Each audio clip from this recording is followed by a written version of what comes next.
Hello and welcome to Back to the Feature with Evan and Gabby. Double features, double takes. This is the podcast where we talk about two movies, one new, one older, what makes them a good pair, and how the history of films continues to influence the present. I'm Evan. And I'm Gabby.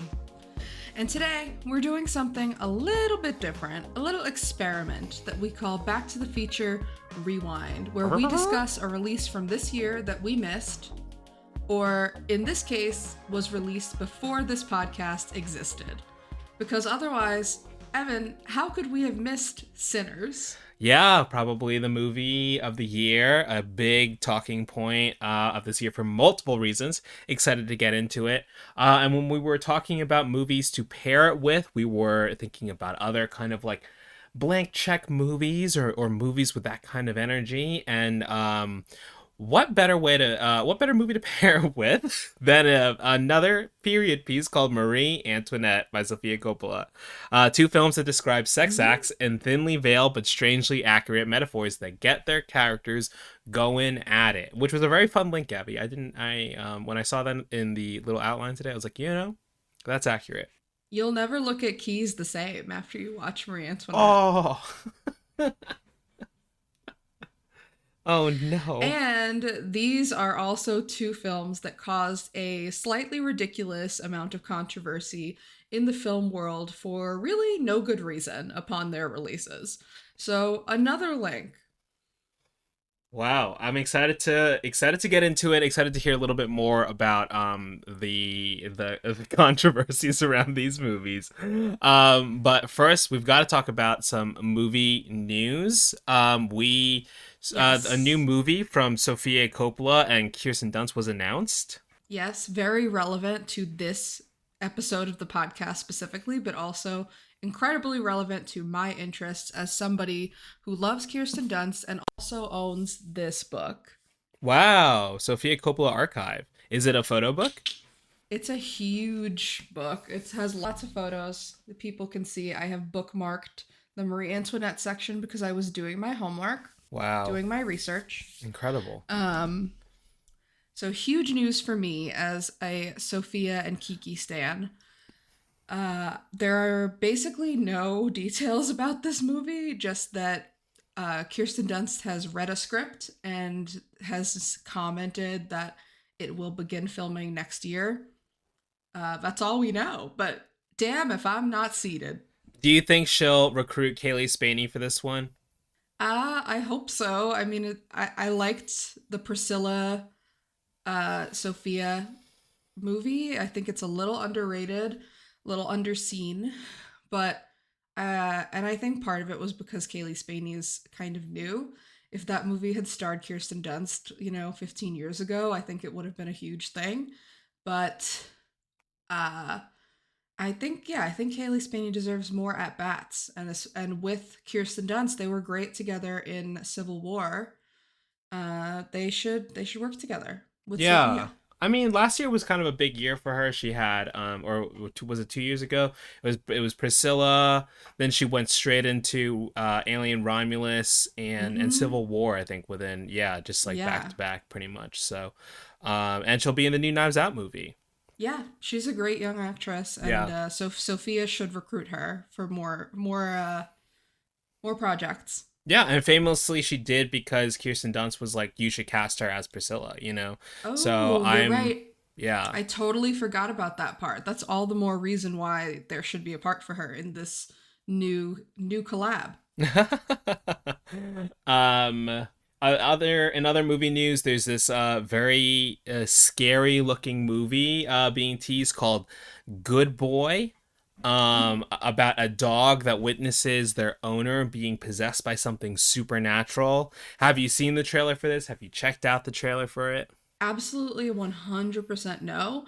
I'm sure that I'll be forced to watch it in a theater against my will at some point, but I personally, as a loving dog parent, do not seek out trailers or movie content where dogs could be in danger. I famously had to fast forward through the first 25 minutes of the first John Wick movie because I can't do it. The dead wife and the dead dog are too much for me. Like the double whammy of like beautiful memories of like him and his dead wife and then Hmm. him and his dead dog. I can't do that. Yeah, it's Emotionally, I can't do it. And then, but I will say, if Good Boy is anything like John Wick, in the dog element way, it'll just be another movie that I add to my list where like I would react simply the same exact way if any human being touched a hair on my dog's head. Like I would John Wick it 100%. yeah. I mean, early reviews of this movie do seem like it's pretty, like, legitimately pretty scary, and I think a lot of the searches already, there was something being like, yeah, the search terms already around this movie are "Does the dog die?" and "Good Boy," which, so Mm. it's a very valid concern, right? Like, I think that's not, you and probably a large share of the movie going population don't want to No see this one dog get hurt. no one wants to see a dog die. Yeah, that's true. That's just a PSA that I have for all filmmakers. Nobody wants to see the dog die. Yeah, I Am Legend. Dog dies and I Am Legend. Spoiler. Spoiler. Sorry. R.I.P. R.I.P. to all those dogs. Yeah. Um yeah. So I'm curious because it does seem like it's a really interesting year for horror in general between Weapons, Together, and Sinners. Three movies that are have really been like, you could say pushing the genre, but just like at least doing something different with the genre in different, in various ways. I mean, we had a discussion about Weapons, whether or not it was like really like a horror movie. I think that same discussion may come up here in Sinners as well. But it seems like it's a really good year for the genre overall when you have things like, the last Conjuring movie, you have these kind of like mainstays of a Final Destination. I know you did last time a reboot, but then you have these newer, Bloodlines. yes, Final Destination Bloodlines, but you have these newer things like mixing it up. So, and of course, we have the Black Phone 2 to look forward to at the end of this year. I will watch Ethan Hawke do absolutely anything, so I will watch the Black Phone too if that's part of my completest agenda for Ethan Hawke. We should cover the Black Phone too and pair it with First Reformed. Oh, I don't want to watch the Black Phone 2 though. But I really want more people to recognize First Reformed as a Can masterpiece. we just pair it with something else? First Reformed, Yeah. I'll keep it high on my list of movies to pair with. Let's do Fire and Ash with First Reformed. Avatar Fire and Ash. No, Evan, we've already decided that we have to pair Avatar Fire and Ash with a Smurfs movie because it's also about blue Oh, people. that's right. Yeah, yeah. Well, We have to be held to our the promise. Neil Patrick Harris Smurfs movie. Well, it can't be the one from this year. It's too recent. Yeah, and I think it flopped. I didn't hear It anything definitely about did, it. but we. Nope. Sorry to Rihanna. Yeah. Um She really put her soul into that. yeah. Smurfette gone too soon. Pour one out for Pour one out. Smurfette. But we're not here to talk about Smurfette. We're here to talk about Sinners. What was your kind of like movie going experience when you saw Sinners? And did you rewatch it for the podcast? Evan, I'm so glad that you asked because I have now seen this film 4 times. Wow. I saw it twice in theater. Yes, I saw it twice in theaters, like normal format, kind of just a regular screen. Maybe it was IMAX, but it was not on film. And the first 2 times I saw this movie, I really liked it. I thought it was very accomplished. I didn't love it. Like I really wanted to love it, and I went in wanting to like have a new movie to rave about. And I had heard, people raving about it. I was so excited. And I came out of it and I was like, something is not clicking. Like I don't know what it is. And then third time I saw this movie, I went to see it on 70 millimeter at the Vista during the like kind of revival when the demand was so high to see this movie on film that they brought it back to the Vista. And I am so glad that I did that because see, I don't know if it was the format change or the audience that I saw it with, but I came out of that third screening at the Vista absolutely like soaring on the power of cinema. I was like, Wow, this interesting. movie rocks. This is incredible, incredible shit. And yeah, it completely changed my tune on the movie. Maybe, yeah, I don't know if it's because the first time I saw it I was like, oh, there's a lot of lead in to this, like the first half is kind of slow, but after I had seen it a couple times I was like, wow, this is just zips by. um and then, yes, I did rewatch it last night for the first time with my partner, and she did not want to see this movie with me in theaters because she liked the trailer and then she was like, "Oh, but it has vampires?" No. and she just and even last night she was watching the first like hour of it with me and she was like, "This is amazing. This is incredible. Like this has to be the best movie of the year. I don't remember the last time I saw anything like this." And then it got to the like Remick showing up and like on the clan member's doorstep and she was like, "Oh no, is he a vampire? Turn it off." She was just not here for the vampires, but she still liked the movie a lot. She also, it was fun to watch specifically with her because she's not like as big of a maybe a avid movie person as the Hmm. two of us are. She loves movies, but she did not notice for 3/4 of the runtime of this movie that Michael B. Jordan was playing two of this like twins. Oh my Like it was the god. same person. That's she so she was like, funny. "Wait a second, they're brothers?" She was like, "I thought," she was like, "They called them the twins. I thought that was just their crime name or something." I Their was like, crime "They're the name. they have." I was like, "They have the same face, babe." And she was like, "No, that one's facial hair is a little bit different." And I was like, "Doesn't matter. They're the same actor." Oh my god. So it was fun to watch. It was fun to watch. It was my first time watching it at home, and I'm proud to say, on behalf of Mr. Coogler, it holds up at home. What about you, Yeah, Evan? How did you first see the movie? it does hold up at home. That's right. I first saw the movie in IMAX 70 millimeter Universal City Walk. The ticket that I got for myself because I knew this was one I wanted to see as soon as possible, and I didn't want to coordinate trying to get IMAX tickets with other people. I saw it. The only time I could get a ticket for opening weekend in a good seat was at the 11:45 p.m. screening at Universal City Walk. So remember, that's 30 minutes of trailers. The movie starts at Dedication. 11:45. So I didn't. The real movie didn't start until 12:15. So we didn't get out of there till like 3 a.m.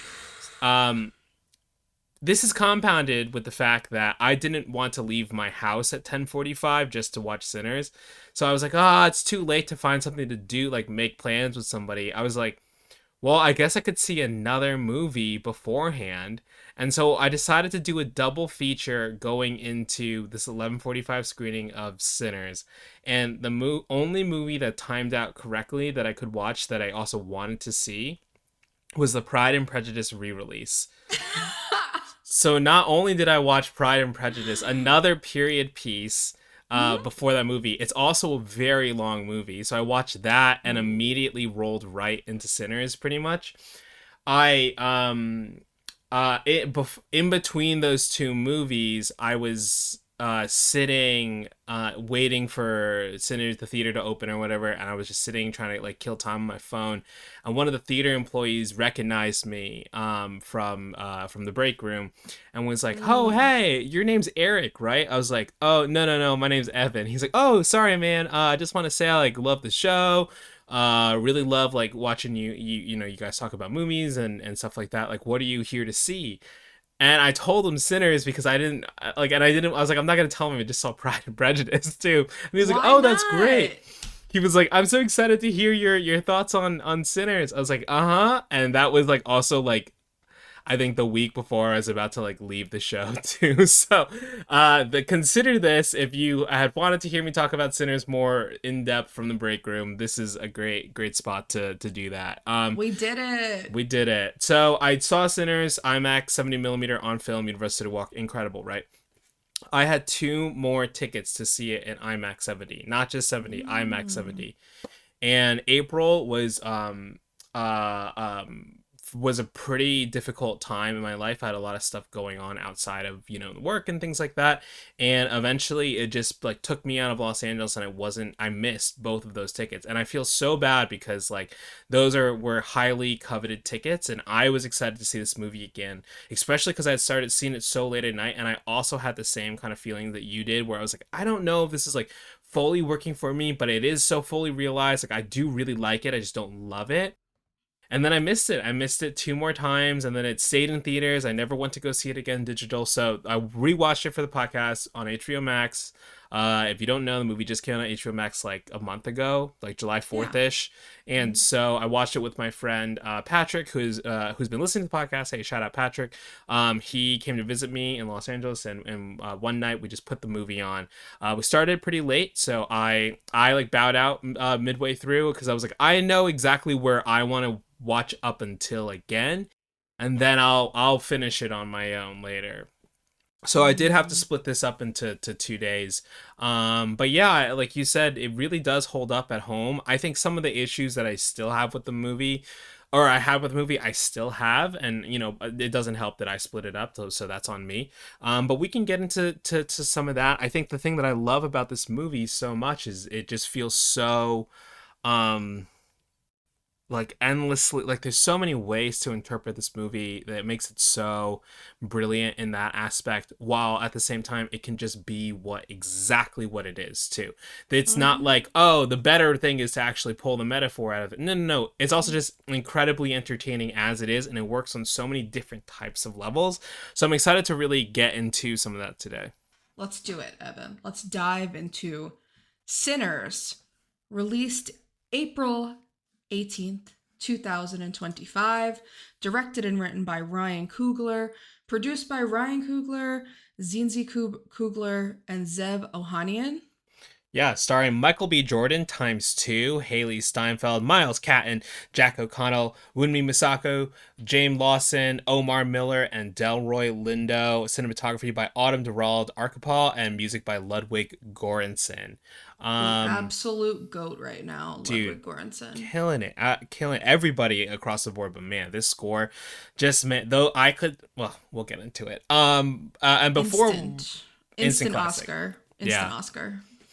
Before we dive into some of the themes and what we thought about the movie, we'd be remiss not to address some of the quote unquote controversy around this movie. As Sinners was being released, it was particularly notable because the Ryan Coogler will own the rights to this movie in 25 years. So Warner Brothers, produced the movie, distributed it. But according to Puck News, Coogler not only wanted the first dollar gross points and final cut, which is kind of rare.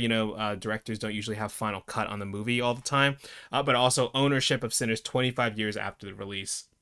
I believe when he was speaking with Sean Finnessy at the Ringer, they discussed this as well, and he was saying that like that was just always part of the deal, not only because of like the what the subject matter of the film is, but also just because like I wanted to own something. Like Ryan Coogler has been working in kind of like IP world for the last 20 years, 15 Long years time. almost. Yeah, so it's or 10 years, so it's been I think this was a very special movie for him. He's talked a lot about how this was like, I wanted to get all my key collaborators like together, and this may be the one of those like final times we can do it because everyone's getting older, everyone's getting kids, it's gonna be harder for schedules to line up. And so I think Mm-hmm. that all that going into this, as well as again what the movie's actually about, of just wanting to like, well, like, yeah, 25 years later, like, let's get the rights back. And that was always part of the deal, seemingly, that like that was like someone was gonna take it, and it just happened to be Warner Brothers, right? And this was, and Yeah. at the time, Warner Brothers was kind of not doing so well. Obviously, they've turned it around incredibly this year, Whew. between Sinners, the Minecraft movie, Final Destination Bloodlines, Hot and streak. A Superman. huge hot streak. Yeah. So, but they had just been coming off the release of Mickey 17, which didn't do as well as people had hoped. And I Mhm. think people were like, how could Warner Brothers do this? Why would they give this guy his movie back in 25 years?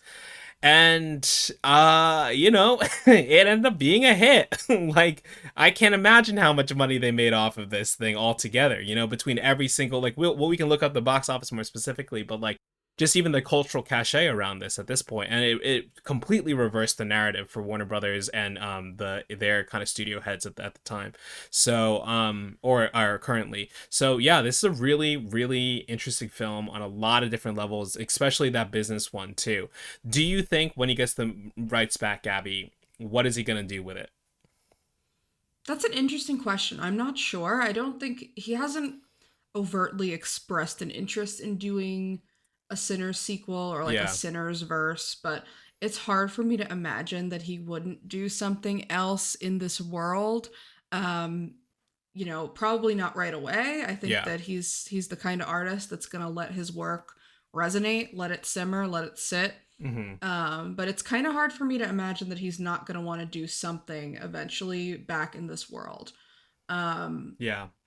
but I think, I mean, yeah, to get back to that controversy a little bit, it's crazy to me that this is controversial now, not just because I understand like this is not common for most directors anymore. It's a very like prestigious thing for a director to work up to. The last time this happened was for Quentin Tarantino with Once Upon a Time in Hollywood, Mm. which was his ninth film. And obviously he's Quentin Tarantino, and he like has a place in the halls of cinema. You don't say no to him, I guess, if you're on the business side of entertainment and distribution. But what happened to? And I'm not as listeners may or may not know, I am not an executive. But I'm not a business executive, not an entertainment guru, but it just seems like good business to me to try to get into business with Ryan Coogler. Yeah. Like Yeah. I like give him what he wants. Like yeah, like it's kind of like wanting to be in business with Scorsese in the 70s, you know? Yeah. Like this is a director that has had success and is taking off and wants to do their own original story. Give them the check. And I mean, I know that this movie's budget was reported to be somewhere between 90 and $100 million. That sounds like a lot of money, but we're also in a world where like Warner Brothers 100% spent more than that on Superman. They spent more than that on, like Disney spends $250 million on every Marvel movie or more. The Avatar movies cost like 300, $400 million. And I understand that studios think that those movies are going to be a bigger, sure thing, a bigger return on investment than maybe Sinners would be. But to me, it just seemed like a no brainer that Warner Brothers would give Ryan Coogler what he wants to be in the Ryan Coogler business. And I Mm-hmm. think that that is immensely paying off for them. And I think that this controversy around the movie is already aging like milk.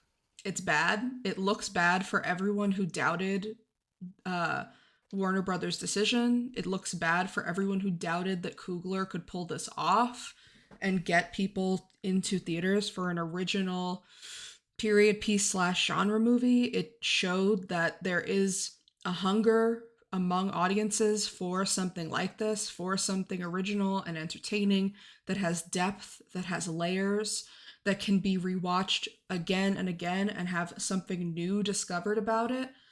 Um, and I think that that is only going to serve it in aging well into the future. I think that especially in the short term future, I think this movie's poor initial narrative in the media is going to have an incredible effect on its awards narrative. This is already, people have been talking about this as a frontrunner for awards since it came out.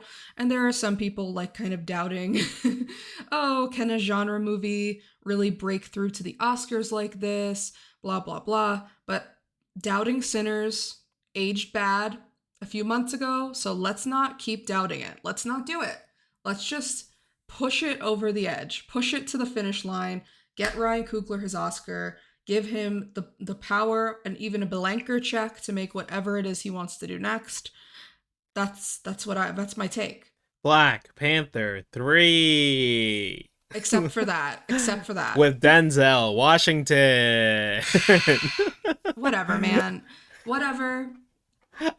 No, I 100% agree with that. I mean, when we were working on you were working on the outline, you're like, "Oh, are you good to talk about this like controversy?" I was like, "What controversy?" I like totally forgot about it, and I am very curious. I'm very excited for the awards prospects for this movie, if only to get another shot at seeing this again in 70 millimeter IMAX. Oh, they're definitely going to roll it out. They're going to roll this out in 70 millimeter IMAX again for the award season. That's got to be a definite.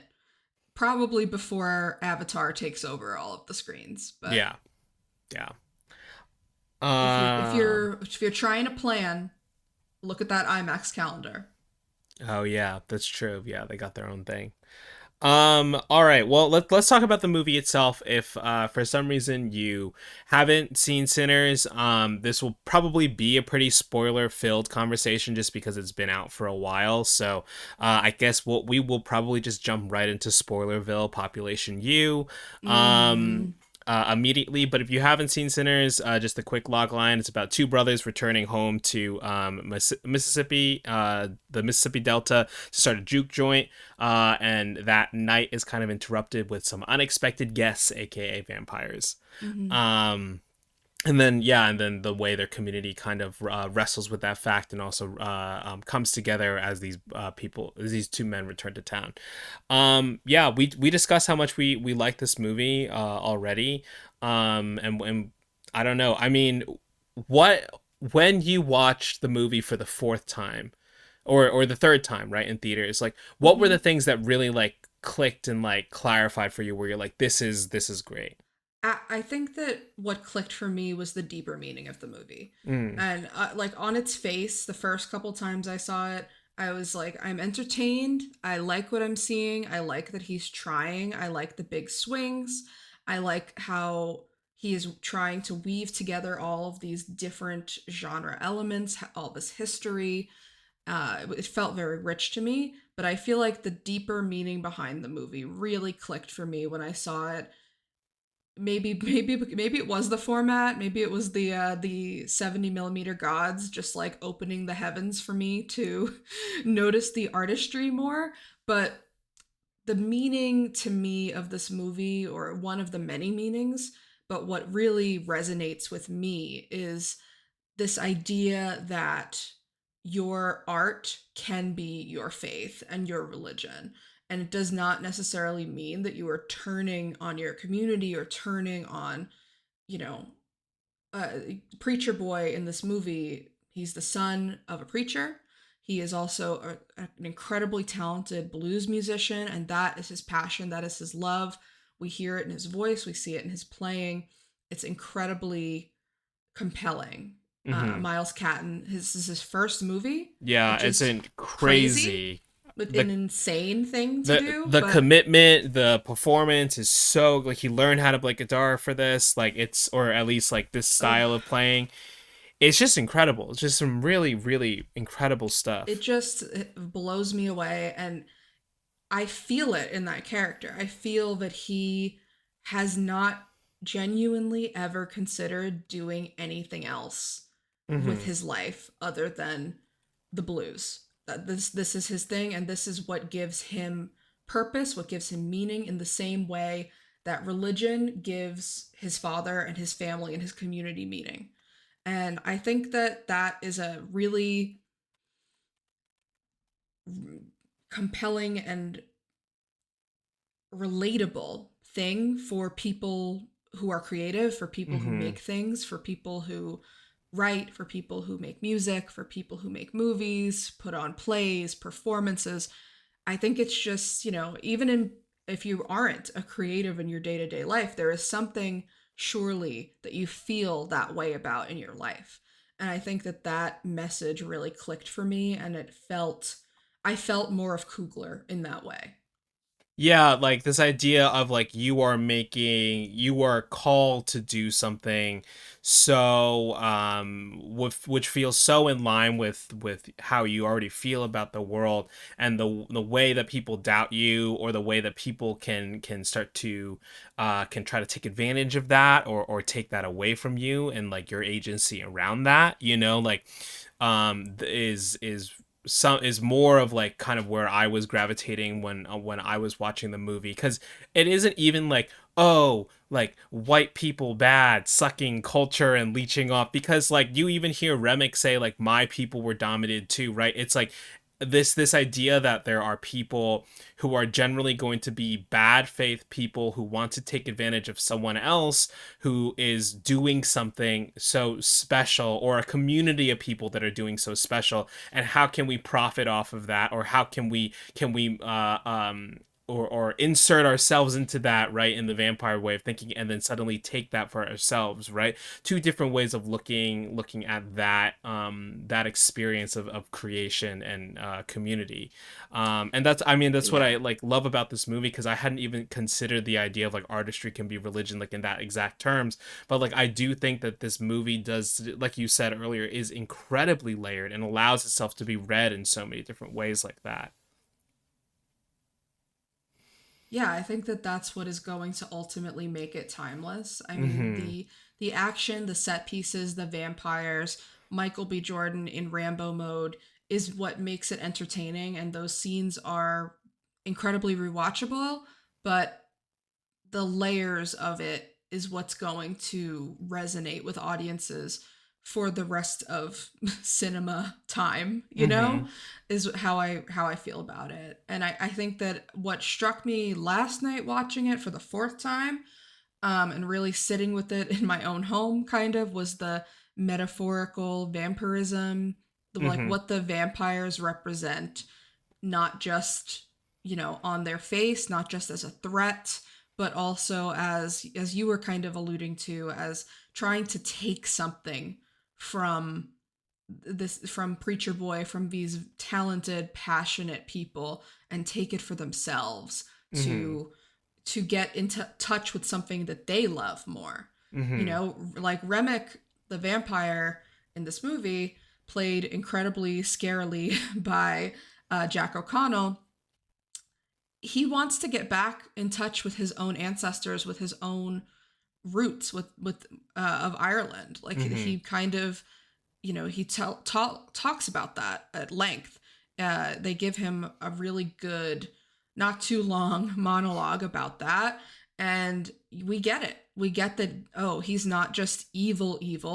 I mean, he is like an embodiment of evil. Don't get me wrong, but he also he's one of those things that Coogler has done this before with Killmonger in Black Mm-hmm. Panther, but he's a villain that has a point.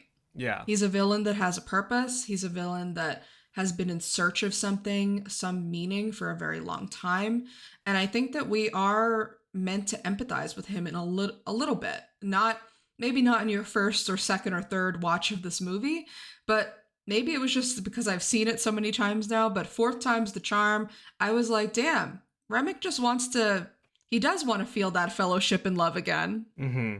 And then we're seeing it how it's like twisted, right? And like, well, if I can have what he's having, then I will get that. It's like, well, what really needs to happen is like you're really looking for how can I find this sense of community and culture within my with myself, and then also with people that I can bring around me. But in Jack O'Connell's terms, it is literally like possessing people to be part Right. of this like hive Hive mind, mind. you know. Um and then also like, you know, to go off of that, then you can look at it a different way of like, well, are we all just like trying to feel the same way about art in some sense, right? Like is this just about like the idea of like can anything original and exciting like be preserved? Like how long can you keep that special before everyone is Mm, now in on it and becoming this, feeling the same way about exactly what that is, you know? right. um oh yeah, I mean, And then you have obviously you have Michael B. Jordan, right, with these like with Whew. incredible performance between Smoke and Stack, these twins who have kind of been kind of like backstabbing people their whole lives in a Yeah, they're sense. mobsters. They've worked Yeah. for a mobster and they are mobsters now.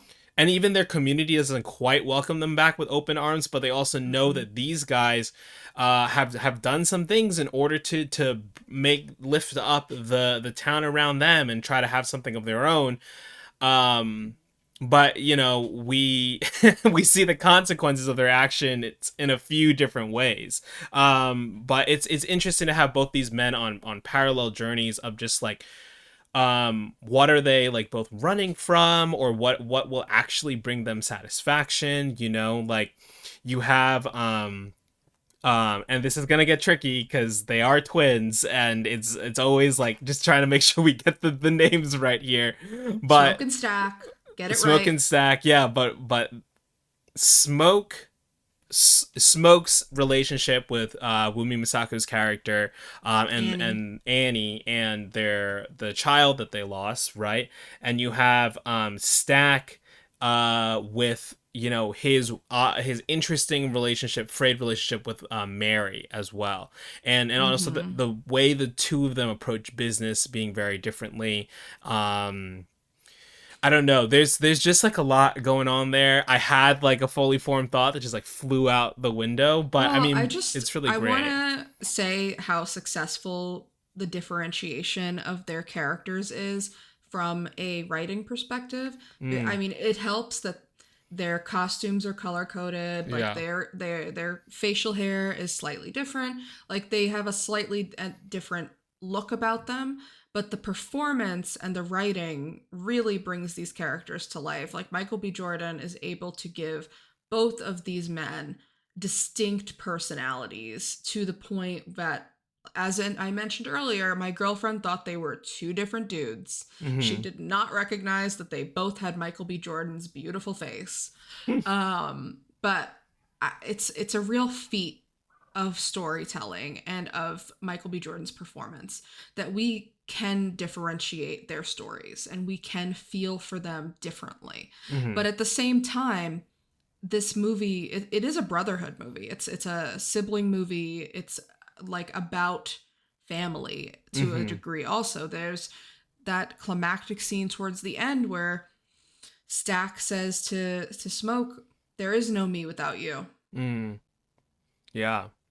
Because he want, you know, at that point Stack has become a vampire, and he is trying to kind of convince and or forcefully bite Smoke into joining him, because he's like, there's no me without you. I have to do this with you. Hmm. You know, he can't fathom being apart from his brother.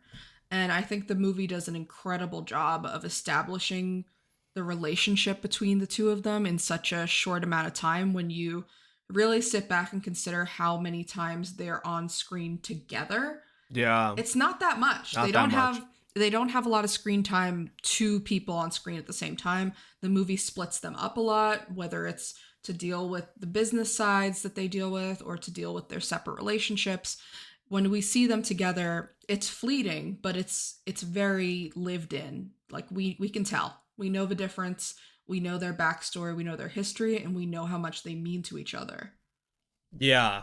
I yeah, 100% agree with that. Like especially I think that intro scene, and then like this like of them arriving back in town together, Mm-hmm. but then you get the scene where they're in the juke joint, and they're debating whether or not they should take plantation money, and you're like, "Oh man, like this is now we're seeing like the like even though they are so much like on the same team, they have a different approach to what this is going to mean Yeah. for them, and it is this going Yeah. to be a rift in some form, and it ends up being a rift in a sense, right? But then obviously there's some vampires Yeah, involved. it's like it's like a tease. It's like Yeah. what their biggest problem could have been Hmm. is that, yeah, Smoke is like, I am only taking real money, and he tells Annie that earlier in the movie too, when she accepts plantation money at the small store that she runs. Hmm. You know, he tries to give her real money and she says, "I don't want your money. Your money comes with blood." And he says, "No, my money is power. I've been Yeah. out. I've been out in this world, out of the Delta for years, and I know that money is power. And I think it's a powerful scene that she is saying, I don't want your power, I don't want your money. Like Hmm. that's not everything. And I think that Stack has a little bit of that mentality as well. He is more like, this is a community. Like we're doing this for this community of people that don't have another place. Who cares if they pay with wooden nickels, you Yeah. know?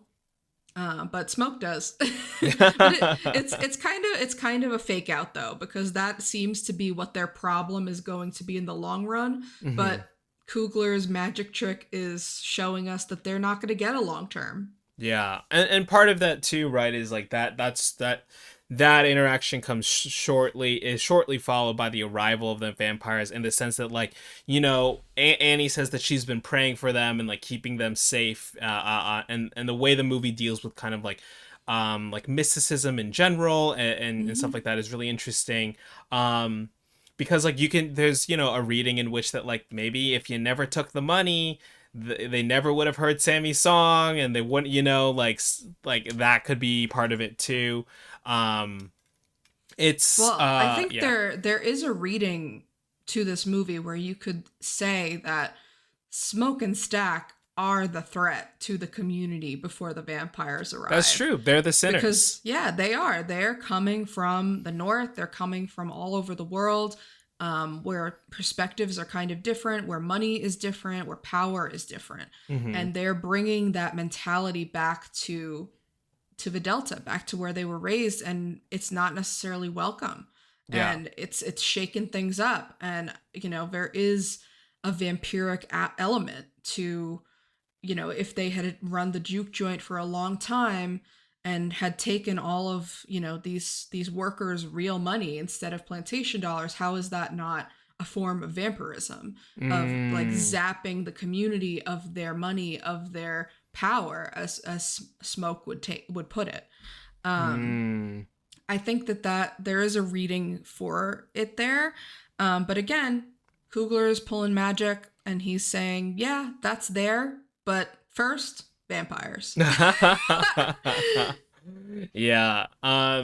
Yeah, it's also, like, have to shout out like Lee Jun Lee and Yao, Grace Chow and Bo Chow, like, incredible detail for Coogler to incorporate, the Hmm. kind some kind of real world examples of like how, Chinese people who had arrived in America, like, had to working stores both catered towards the black community and the white community, real thing. Like, I feel like some people may have Hmm. seen, like, what are these like Asian people doing in the South, like, is this some type of like diverse casting thing? But it's founded in real like history, which is Yeah, this is incredible, real. Don't um doubt Ryan Coogler like that. He does his research.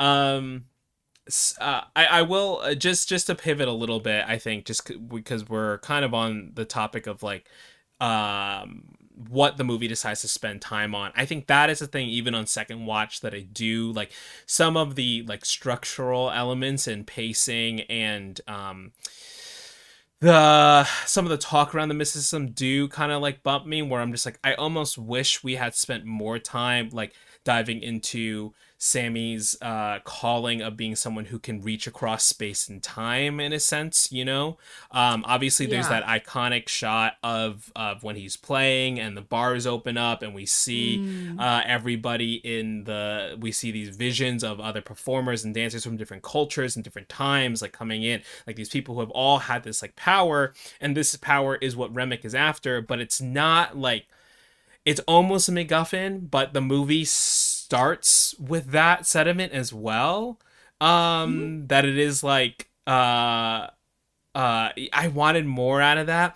And then, for you were saying, oh, once you watch it a few times, like the intro zips by. For me, like, I could live in that the before the juke joint. I could live in that moment for much longer if I wanted to. I'd love to see how these guys are received back in the community. For me, it's stuff in the joint that, like, people are going in and out, and the vampires are going in and out, and like, that's something my friend Patrick had said. He was like, why do they keep doing that? And I was like, yeah, why do they Yeah. keep doing that? Like, that's the stuff where I'm just like, there's so much going on in the movie and it's so special in that sense, but like those are the things like I want to be very cognizant because I do think there are people who are like out there like, well, I don't know, I think it's a little overrated. I was like, I mean, I think like that is true in spades, but I think it's also like an incredibly special movie and incredibly so well executed and so well done and so like wholly feels like original, right? It's like both a movie that has a message and can entertain mass audiences, and we are just like not having those as much anymore. No. Like, sure, there's messages in Marvel movies, but like,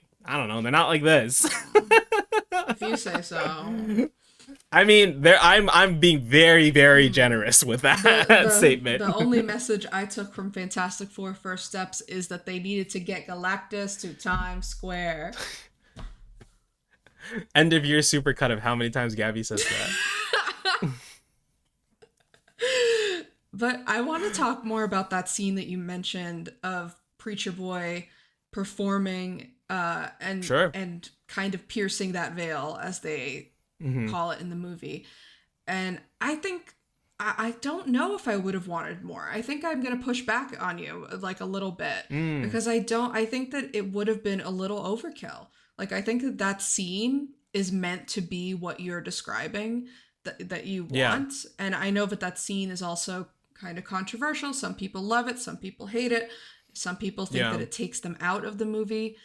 I totally disagree. I think that it's a huge swing that really, really works artistically and that blends back into the story. Yes, I think on first viewing, it can be distracting to see so many different incorporations, but I think that it really encapsulates what you're kind of saying you feel is missing visually instead of hearing about it, you know? And I think that that's really smart. And I think that we could have gotten, you know, a scene about Preacher Boy's calling and him kind of having a fight with his dad, being like, no, dad, this is not my religion. But I feel like that would have been cheesy, and it wouldn't have felt true to how we perceive Preacher Boy's actual, you know, feelings, how he feels like he can't necessarily express his love for the blues in his community or Mm-hmm. to his family, and that's why he has to leave. That's why he feels he's got to go. And I think that that sacrifice that he makes at the end of the movie, when he's gone through, quite literally gone through hell in this night, Yeah. and he Yeah. goes back to his father's services on Sunday. He's only got the neck of his guitar in his hand. His face is busted up, and he Mm-hmm. still chooses music, and he Yeah. gets away. Yeah. And that is so powerful to me. And I mean, maybe this is just more resonant to me as somebody who, like, I we talked about this a little off mic about how you don't know much about Christianity or Catholicism religion wise, Mm-hmm. but I grew up going to Catholic schools in a very Catholic neighborhood community, and I used to be told in school that, like, you should be so lucky to feel the calling to serve God as a nun, as a Mm. sister. And I quite literally used to be afraid. I used to be like, what if I hear the call? I don't want it. Like, I I don't don't want the want this call. call. Hang up the Yeah, phone. Give I it don't want back. this call. Like, as a kid, you take that kind of literally. So I Yeah. think that this visual depiction of Sammy hearing his call, seeing his call as music is more powerful to me than anything he could have really vocalized outside of song. Yeah, and it's not necessarily like I'm looking for him to vocalize any of that. I'm just like thinking of like just the supernatural I aspects of it, or the spiritual aspects of it rather, is more of just like I wanted to see the movie explore that a little bit more. But that being said, like I mean, he does have that scene with Smoke, right, where they talk and he's like, you gotta go, like you can't right, you like can't do you this. this. Yeah, yeah. And he's like I'm or sorry, he tells Smoke that he's gonna leave the next day, Hmm. regardless, right? Like way before anything happens. Yeah, and Smoke is Man, it's like, if just you yeah, pursue music, I'll kill you, basically. yeah, And when he pulls the gun on him, I yeah. laughed, but I was like, oh shit, he's serious. Yeah, but then I think that's right. Like it really goes back to like your read on it, which is just like, yeah, this calling, and this is this thing that becomes his religion. Like this is so important that no matter like what the world throws at you, whether it is like vampires or like KKK members, like it is like this is so important to pursue this that it's like in the face of actual like death. You know, I mean, I love the coda too. Yes. Oh, I speaking of the coda, this feeds in. I want to give a shout out to Haley Steinfeld, Yeah. Academy Award nominee Haley Steinfeld. Mm-hmm. I think that this role for her is really interesting. It's very unique. I'm not gonna lie. The first time I saw this movie, the first thing I did when the lights came up was Google Haley Steinfeld race. Um, but I should have known Coogler. He wouldn't lie to us. He would not fake it. Yeah. So Haley Steinfeld, multi-talented, multiracial. And I think that the character, a white passing character, is so interesting in this time period.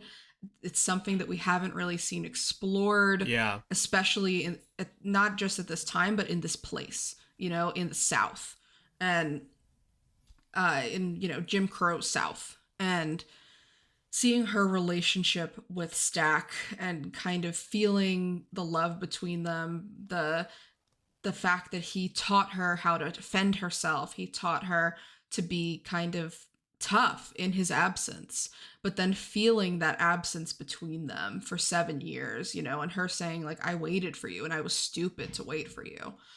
That hits. It really does. I think that, there's a lot of longing in the relationships in this movie between Yeah. Smoke and Annie and Stack and Mary. It's love stories of what could have been.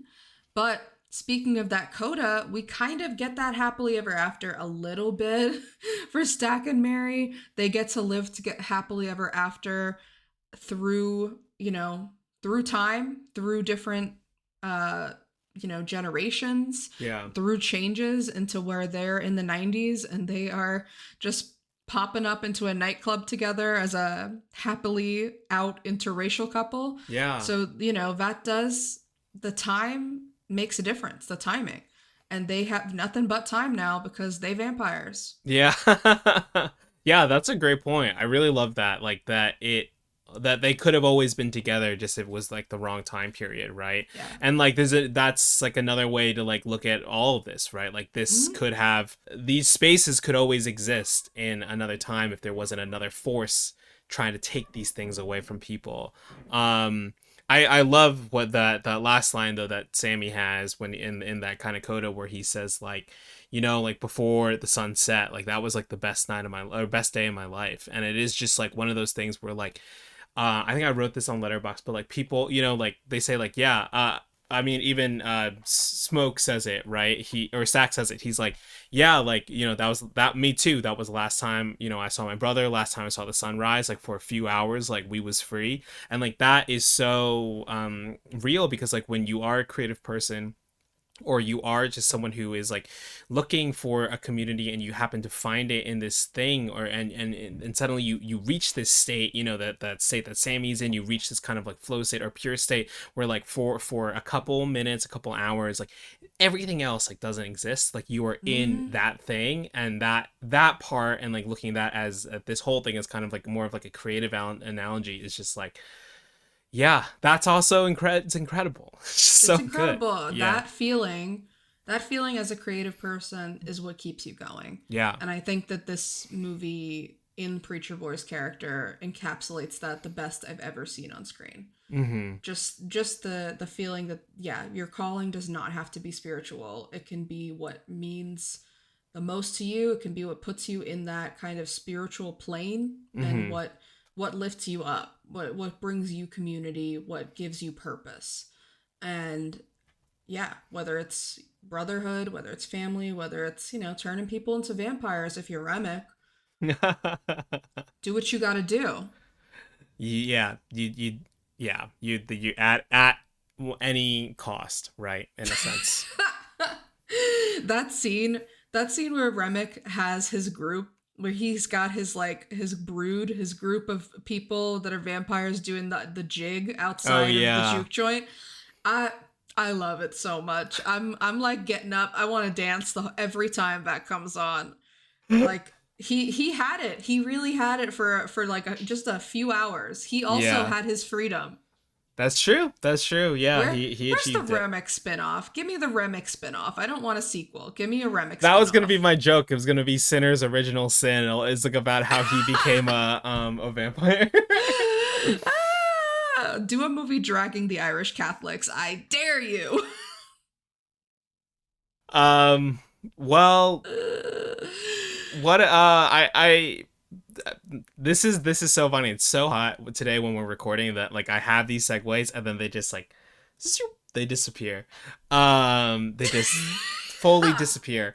But speaking of things that didn't disappear, history never disappears, and what better movie to talk about history than No. Marie Antoinette, Sofia Coppola's 2006 film, a kind of blank check in a sense. We didn't even really talk about that idea of blank check and Sinners, but we'll get into the link between these movies in just a bit. You know, there's a whole other podcast quite literally called Blank Check. So if people want to explore blank checks, I suggest you listen to that podcast. It's a great one. But we're just doing one episode on blank check movies, and we have chosen Marie Antoinette. So stay tuned for our discussion.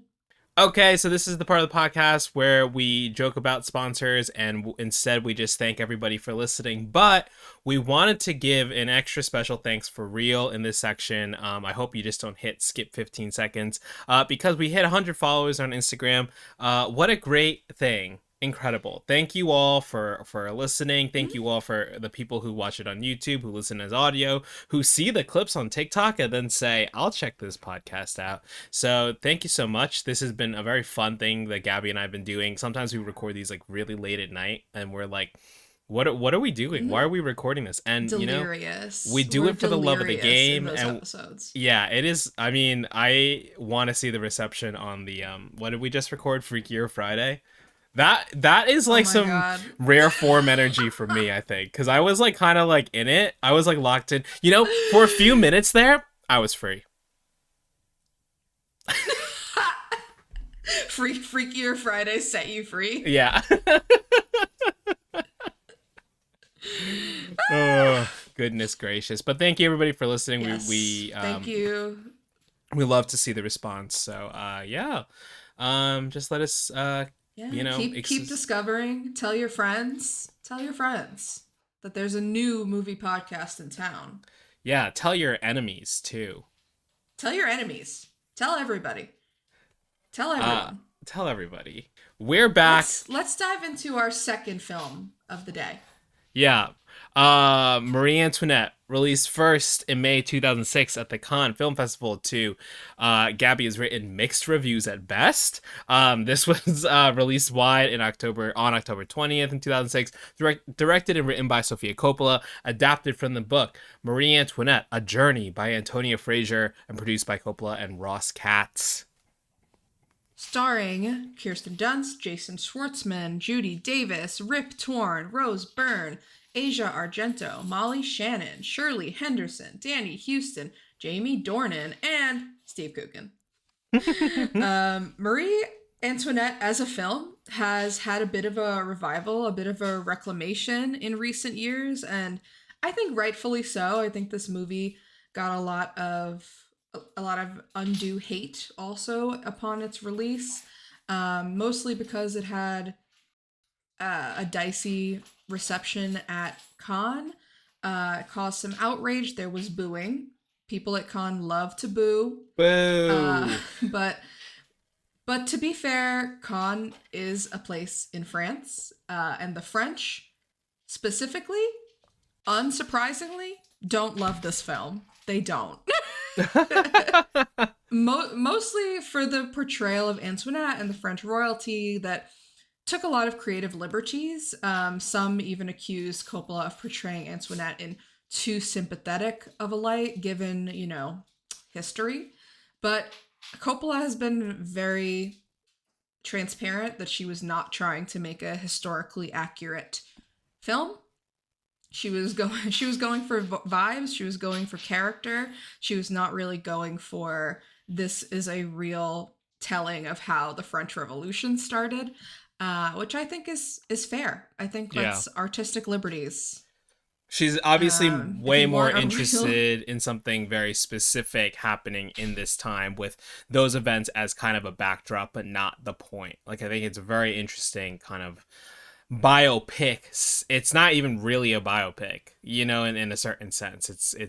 no, but Yeah. but I think that those are the most successful kinds of biopics to me though, are the ones that are not on their face trying to be a bald portrayal of like cradle to grave somebody's life. Hmm. I much prefer when a biopic does take some creative liberties, imagines how a person's inner life could have been, that we can never possibly know for sure what Marie Antoinette's inner life was. We don't know, but it's fun to imagine and it's more interesting for me to watch than like what historical accuracies we actually know about her, for example. Yeah. Um, Like the guy from Better so Man was I never a monkey. personally am for it. But maybe he should be. Maybe he should consider that. That lag is gonna be Another movie crazy. slept on. This lag. I mean, like, I'll address it right now, for the podcast, because that I won't be able to cut around that. It's one of the hottest days of the year in Los Angeles, and we are having some internet issues. I think the internet is struggling. They can't keep up with the heat, and they can't keep up with our hot takes. Spectrum can't handle us, okay? Yeah, that's true. So, outside of France, around Hollywood, this film was both praised and criticized for its budget and excess kind of nature. Its lavish costumes and sets. This film was given unprecedented access to shoot at the actual Palace of Versailles. Versailles, Evan. Ever heard of it? I always thought it was pronounced Versailles. God, we got to get you some culture, boy. I'm making a reservation at Le Petit Trois in Sherman Oaks to get you cultured. I've never had French food, actually. Well, we must rectify that. It's not very good, but I think you should experience it. I don't think she's gonna listen to this, but one of my old bosses said her favorite food was French food, and I was like, I don't know, man. I don't know about this. The first episode of our Patreon feed is me and you going to Le Petit Trois.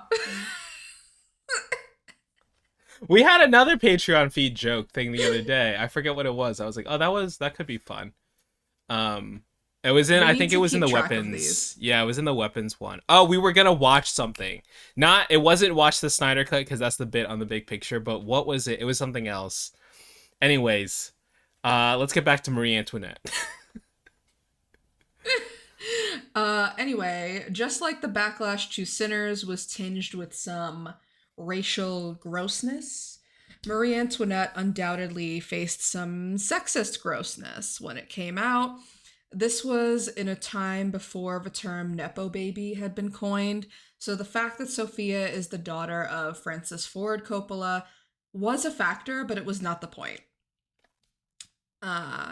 It was, this budget and this access that Sophia was given was much more a result of the success of Lost in Translation, Mm. which made $118 million and won Coppola an Oscar for Best Screenwriting. And it made $118 million off of a $4 million budget. So Dang. that's a pretty great return. That's a Yeah. good return. So obviously her follow-up, they were willing to give her carte blanche and she took it and she made this movie. But this movie's relative box office failure maybe gave audiences some pause and producers some pause. And I personally think it's a sting that Coppola is still feeling to this day. Unfairly so, in my opinion. She hasn't had like a box office return like Lost in Translation again in her career. A few years ago, a couple years ago now, Priscilla made pretty good money, but not Lost in Translation money. And I honestly think that Lost in Translation is, I love that movie. It's one of my favorite movies of all time. But it was kind of a fluke box office wise, you know? Like, I Yeah. think that that was just, I don't think it was made to make that much money. I don't think she made it like that on purpose. I think she's not that kind of filmmaker by nature. So I think that expecting her to do that again was kind of, you know, maybe unfair, but also I like that they gave her a shot and she did what she did with that money. Yeah. She made this movie and we have it forever now. We have Versailles on film. Yeah, I mean, she took it, like it's pretty incredible. Like, I think when you think about Lost in Translation, it does feel, and the fact that it made so much money, like, I don't think you could picture a movie like that making that amount of money now. It would really have to be some Absolutely not. incredible, like, lightning in a bottle moment. Like, you would have to find, like, just this pairing of two people and set in a, like, very specific backdrop that captures a very specific tone. Oh, I don't know. I can't wait to rewatch Lost in Translation one day. I guess when looking, I mean, but also just when looking at the box office, right? Like Sinners has made 365 million to date, against a budget of 90 to 100 million. So this Sinners has beaten this movie already. So that's another Oh, win, I a guess, for the hundred new percent. movie. Yeah. But Many times over, Sinners has literally made this much money, like 4 or 5 times over it at this probably point. made this. It probably beat it And in like its that's, first 2 weeks, right?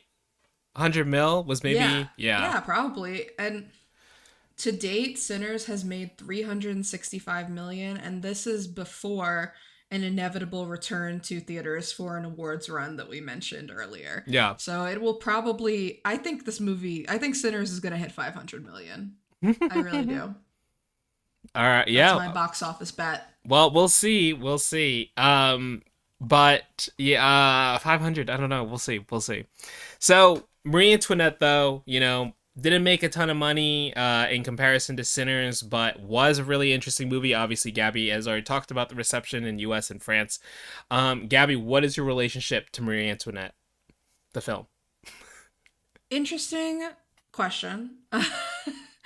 No, this movie is something that I kind of just discovered when I was studying Sofia Coppola's filmography for my own personal uh, my own personal history that I keep in my head. Um, and I grew up more. I mean, I grew up in an Italian household. The Coppola family is important in my family. The Godfather movies incredibly influential.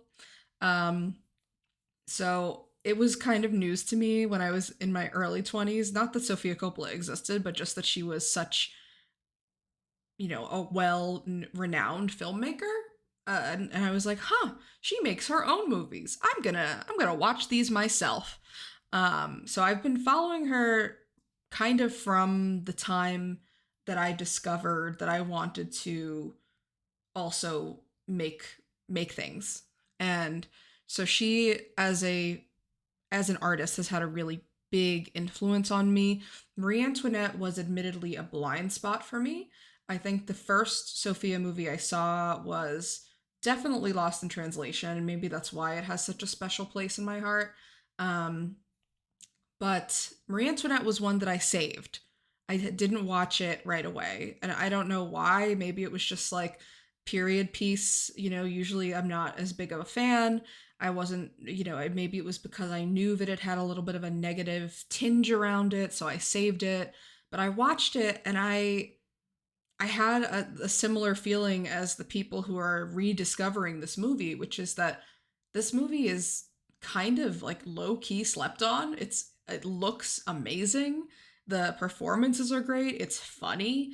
Like it's not a historical text, but it's better to me. Like it's more. It has something in common with another other movies that I love in recent years, like The Favorite, where it's imagining this other time in history in of excess of indulgence. And showing us the parts of it that we don't know about it from history books, that require some imagination, if you will. And I think that's what really sticks in my mind is the this movie as an act of imagination, of historical reimagining. Okay.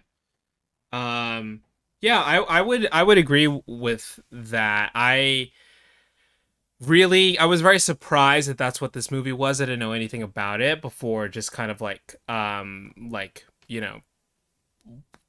was like, all right, we'll watch Marie Antoinette for the podcast for this kind of like blank check esque link here. Um, and when I turned it on and last night, and I was like, whoa, what is this like intro shot of kind of Kirsten Dunst just like sitting here looking like a boss, just like direct to camera. And then when the score hits and then the soundtracks hit, the needle drops hit, and I'm like, and then she doesn't say anything for the first like 5 minutes. Mm. I was like, oh, this is something that's really interesting. On the whole, I'm not sure if I like the movie as much as you seem to. But I do like the approach a lot. I This actually movie, think, it's a vibe, Evan. It's a vibe. yeah, I think that's a lot of her. A lot of her movies are vibes. I saw Priscilla. I saw Sofia Somewhere. is a vibe. Um, yeah, because when I was watching the movie, I did feel like I was like, oh, where have I just recently seen a movie about a woman who's like thrust into this new like a world that's new to her, and she doesn't really have any agency over what she can do. And I was like, oh, Priscilla, and then I was like, oh yeah, they're both Sofia Coppola movies. Um, but yeah, I think this movie is definitely very influential on I mean kind of enemy of the podcast. We keep bringing her up at like almost every episode. Emerald Fennell. Like it was hard not to watch this movie and be like, no, this is like Saltburn coded, you know? No, no, no, Evan.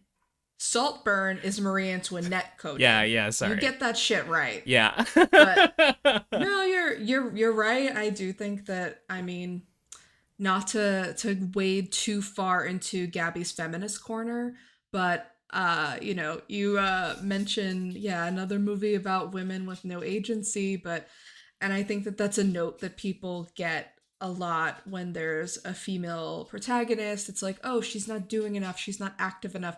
But in movies like this, and especially in, movies about real women who did kind Yeah. of not have agency, I think it's a really acute portrayal of what it's like to be a woman and not have your opinions heard, Hmm. not feel like you are valued beyond a certain measure, beyond your sex, your gender, what you can give. Marie Antoinette, she was valued for giving an heir, and she was not giving an heir in this movie, and that was not her fault. Yeah.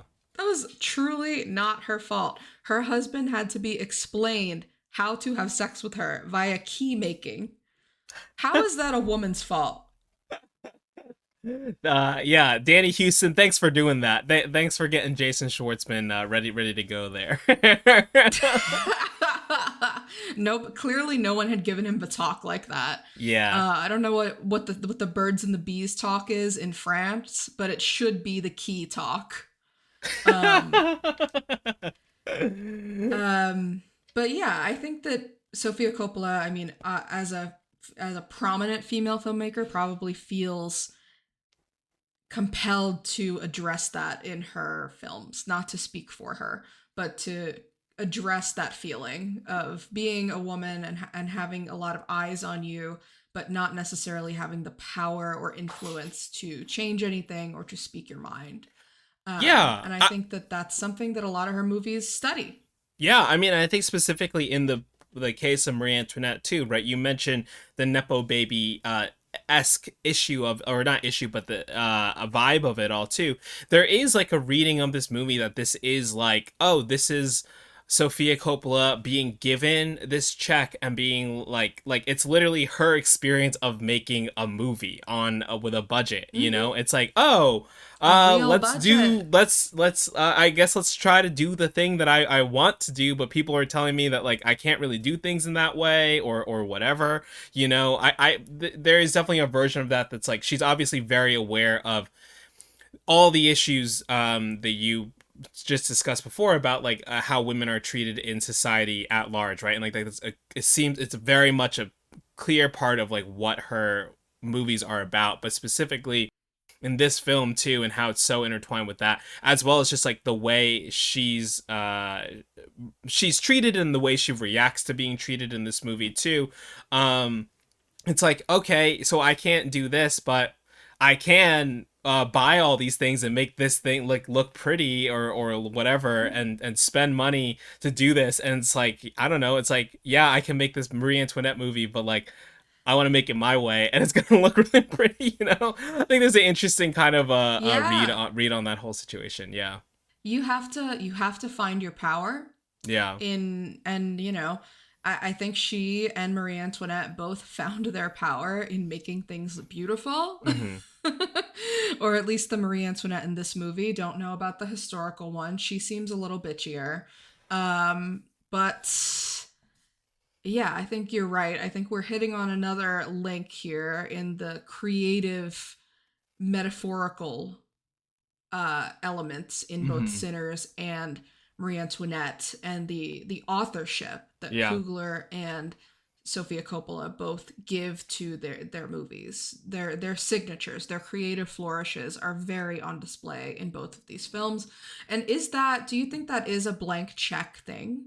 Do you think that I mean, maybe this is an obvious question, but do you think that when a director is given this sort of blank check to make a big passion project, that they are more compelled to go big and do these creative flourishes that they normally wouldn't do in a smaller movie?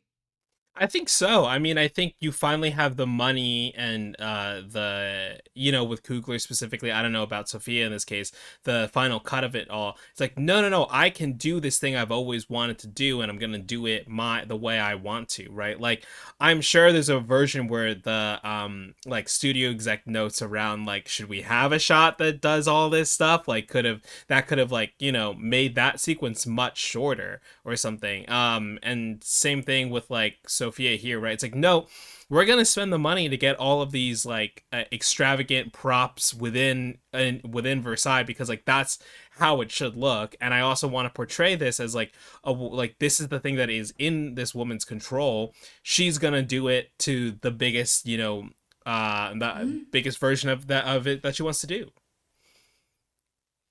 yeah, I completely agree. And I think that, yeah, less questions are asked in a a blank check environment Yeah. from the powers that be.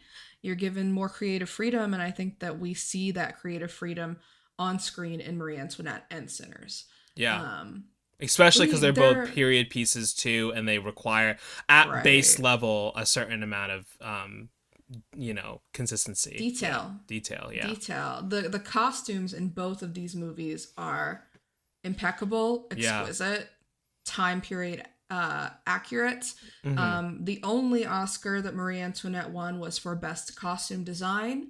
I would bet good money that Sinners costume designer Ruth Carter, who is a frequent collaborator with Coogler and who has won two Oscars for Black Panthers 1 and 2, Mm. she might get a third for Sinners. She Yeah, might. I yeah. I got think it's money on highly that. possible. Yeah.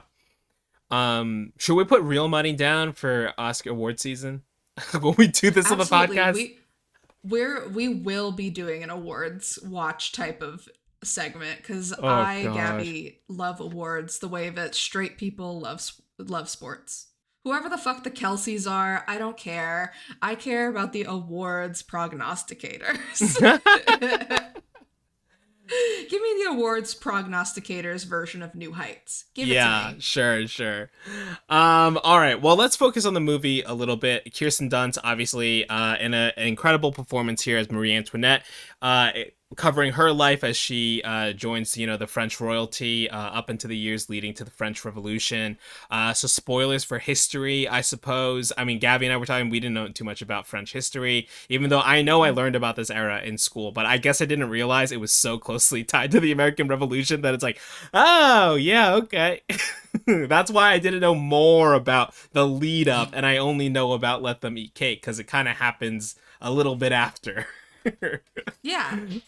um, Well, I mean, not to skip over a lot of the movie, but what I'm curious what you think, speaking of that time period. I'm curious what you think of the ending of this movie. oh,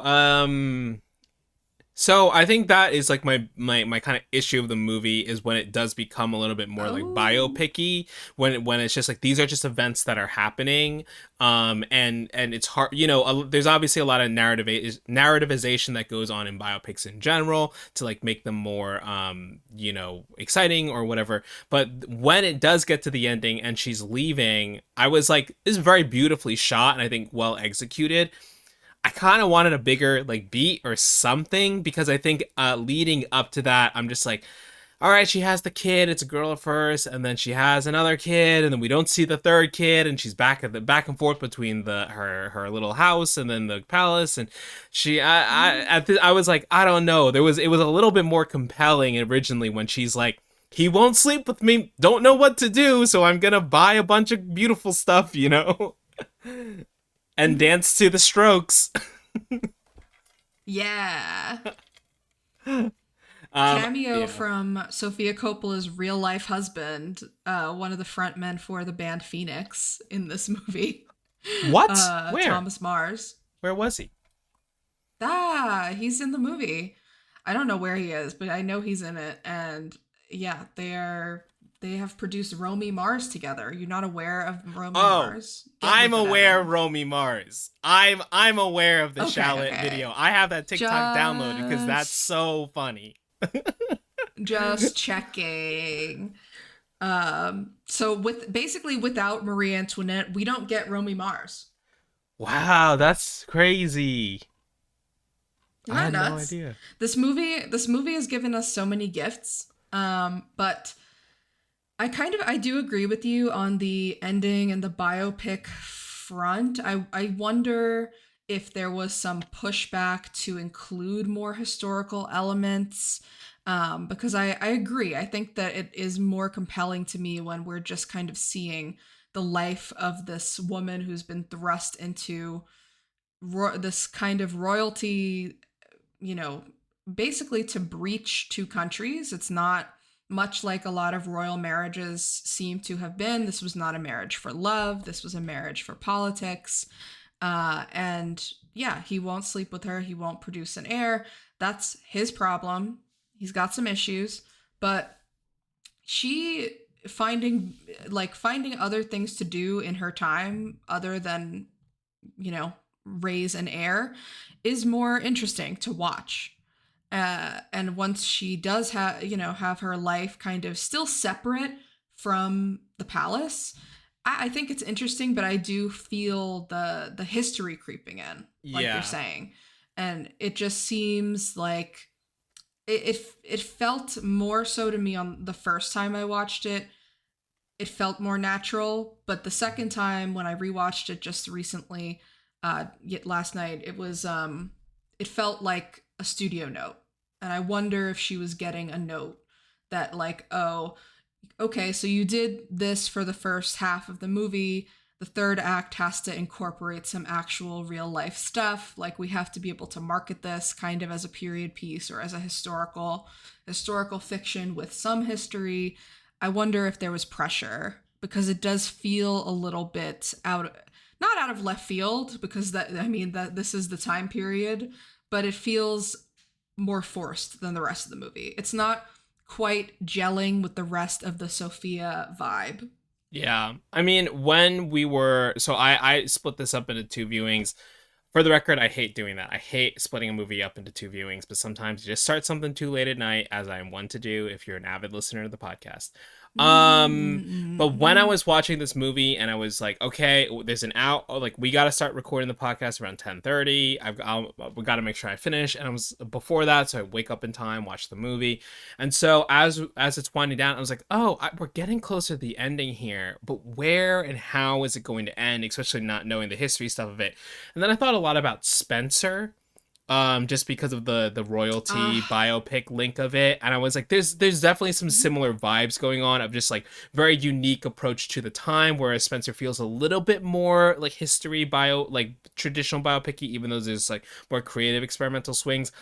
That movie ends with her just like, spoiler, she leaves, she gets her sons, and they go for a drive. I think they go to like a McDonald's or something. They like just go get food, yeah, they and go then for a it's like, drive. and that's how it ends. I was like, it could have ended that way. It could have ended with her like just at her little garden or something, and then like, she sees something that her lover had left behind, and she sees her husband, and then she looks and she sees her kids, and she's like, that's my life, oh my god, and then it's like done. you know Yeah, it could have yeah. been. Or What it could could have have, been? it could have ended at the performance where she's clapping at the end and no one claps with her, which I thought was a really interesting Oh, like bookend scene of like, oh, when she was newer, she encouraged people to clap and everyone was with her, whatever. But now the real world politics of it is that like now she's queen and no one right. will Yeah. clap with her because the sentiment is so bad around that.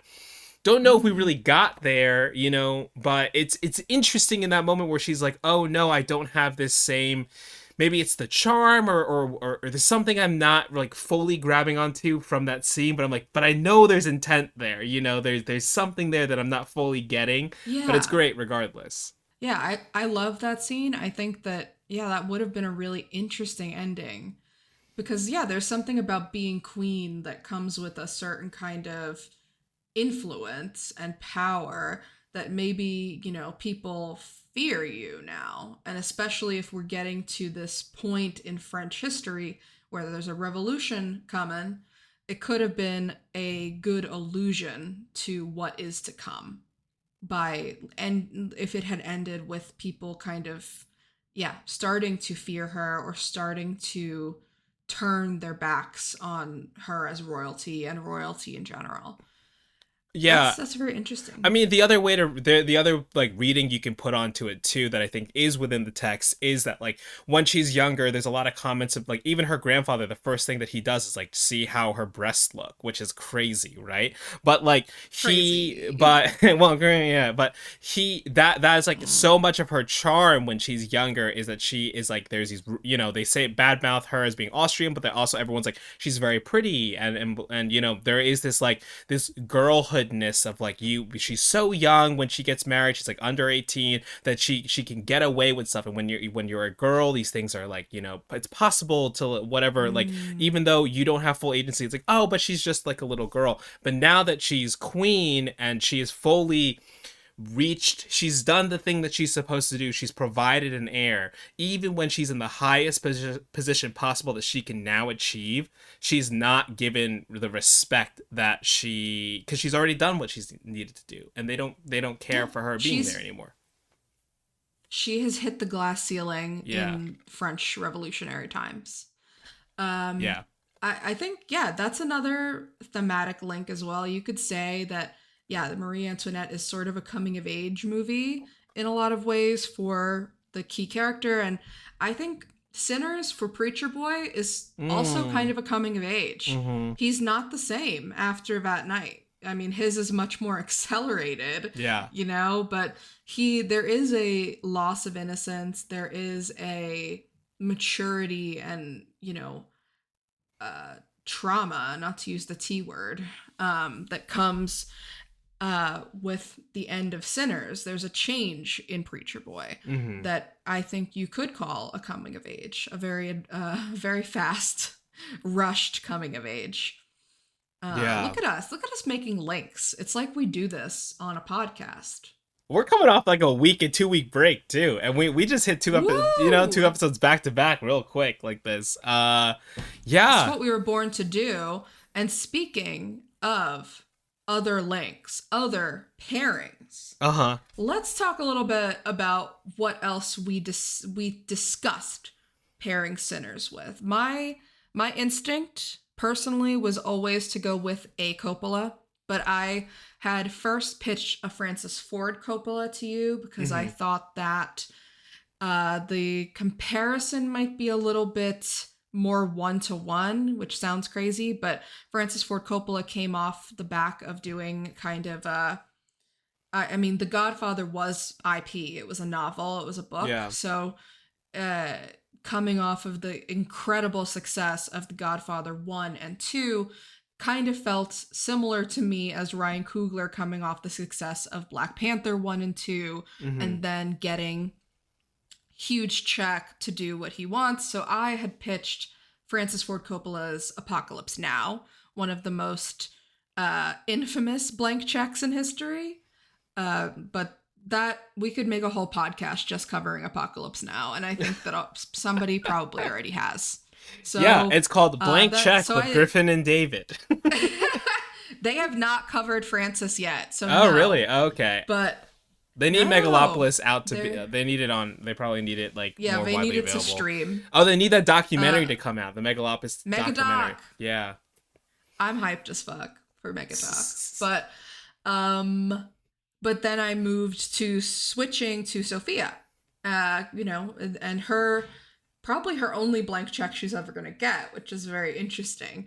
And I thought was more interesting to me. I think Francis Ford Coppola has had a more up and down career and has been able to write his Megalopolis is like his own blank check that he wrote to himself with his vineyard money, and good for him. Yeah. But so that my mind was always kind of in the Coppola realm.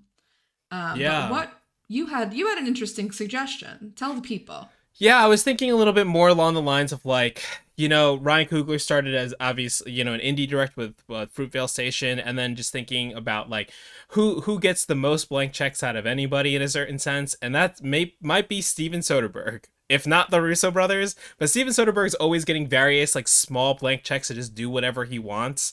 And I thought that was really interesting in a sense of like, well, they keep greenlighting his movies and who knows how much the return they make, if any, but he's out there doing it. And I'm like, I wonder what Coogler's career would have looked like if he never got into the IP verse, if he had kept doing these like movies that kept climbing up with like some successive small hits after hit. Something that we'll never know the answer to, though. Yeah, that's true. It's a alternate history. I guess that wraps it up for us today. Thank you so much for watching. Let us know what you thought of Sinners. Let us know what you think of Marie Antoinette. Follow us at Back to the Future Pod across all social platforms, of course. Check out our letterbox. Check us out on YouTube. Next week we're gonna be doing Caught Stealing.